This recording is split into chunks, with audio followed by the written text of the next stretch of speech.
അന്താരാഷ്ട്ര തലത്തിൽ ലോക സമാധാന ശില്പി US പ്രസിഡന്റ് ഡൊണാൾഡ് ജെ ട്രംപിന് കിട്ടിയ 8ന്റെ പണിയാണ് ഇന്നത്തെ പ്രധാന വാർത്ത.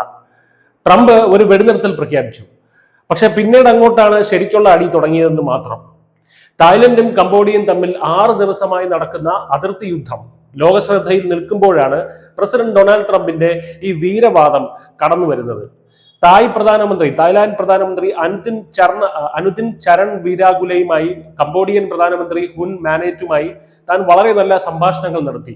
അങ്ങനെ മലേഷ്യൻ പ്രധാനമന്ത്രിയുടെ സഹായത്തോടെ എല്ലാ വെടിവയ്പ്പുകളും നിർത്താൻ അവർ സമ്മതിച്ചിരിക്കുന്നു എന്ന് ട്രംപ് ട്രൂത്ത് സോഷ്യലിൽ അങ്ങ് എഴുതി. എന്നാൽ ട്രംപിന്റെ ഈ സമാധാന ശ്രമങ്ങൾ മണിക്കൂറുകൾക്കകം തകർന്നു വീണു. തായ് പ്രധാനമന്ത്രി അനുദിൻ ചരൺ വീരാഗുൽ ട്രംപിന്റെ പ്രഖ്യാപനത്തെ ഒരു തെറ്റിദ്ധാരണയായി ആണ് വിശേഷിപ്പിച്ചത്.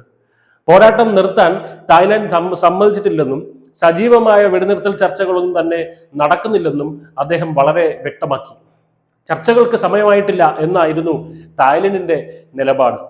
ട്രംപിന്റെ വെടിനിർത്തൽ പ്രഖ്യാപനം വെറും വാക്ക് മാത്രമായിരുന്നു എന്ന് തെളിയിച്ചുകൊണ്ട് തായ് പ്രതിരോധ മന്ത്രി ജനറൽ നതഫോൺ നാക്ഫാനറ്റ് വെടിനിർത്തൽ ഉത്തരവുകൾ ഒന്നും നൽകിയിട്ടില്ല എന്നും കംബോഡിയ പൂർണ്ണമായും ശത്രുത അവസാനിപ്പിക്കുന്നത് വരെ സൈനിക നടപടികൾ തുടരുമെന്നും സ്ഥിരീകരിച്ചു. ട്രംപ് സമാധാനം പ്രഖ്യാപിച്ച സമയത്തും കനത്ത ആക്രമണം തന്നെയാണ് ഇരു രാജ്യങ്ങളും തമ്മിലുണ്ടായത്. തന്ത്രപ്രധാനമായ ഹിൽ 677 തിരിച്ചു പിടിക്കുന്നതിനിടയിൽ 4 തായ് സൈനികരാണ് കൊല്ലപ്പെട്ടത്.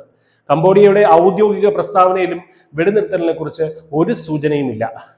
ഒരു യഥാർത്ഥ വെടിനിർത്തലിന് വാക്കാലുള്ള പ്രഖ്യാപനം മാത്രം പോരാ.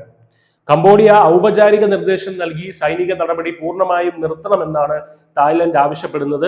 ഈ തെറ്റിദ്ധാരണകൾക്കിടയിലും 800 കിലോമീറ്റർ അതിർത്തിയിലെ ക്ഷേത്ര തർക്കം കാരണം 20-ലധികം പേർ കൊല്ലപ്പെടുകയും 6 ലക്ഷം ആളുകൾ പലായനം ചെയ്യുകയും ചെയ്തു.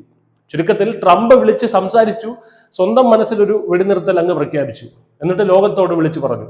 എന്തായാലും ട്രൂത്ത് സോഷ്യലിൽ പോസ്റ്റ് ഇട്ടാൽ യുദ്ധം നിൽക്കുമെന്ന് കരുതിയ ട്രംപിന് ഇപ്പോൾ ചെരുപ്പടി കിട്ടിയിരിക്കുകയാണ് എന്ന് തന്നെ പറയേണ്ടി വരും. ഈ അവസരത്തിൽ ട്രംപ് ഒരു ആത്മകഥ എഴുതുകയാണെങ്കിൽ അതിന് ഏറ്റവും അനുയോജ്യമായ പേര് അനുഭവങ്ങൾ പാളിച്ചകൾ എന്നായിരിക്കും. News desk news India.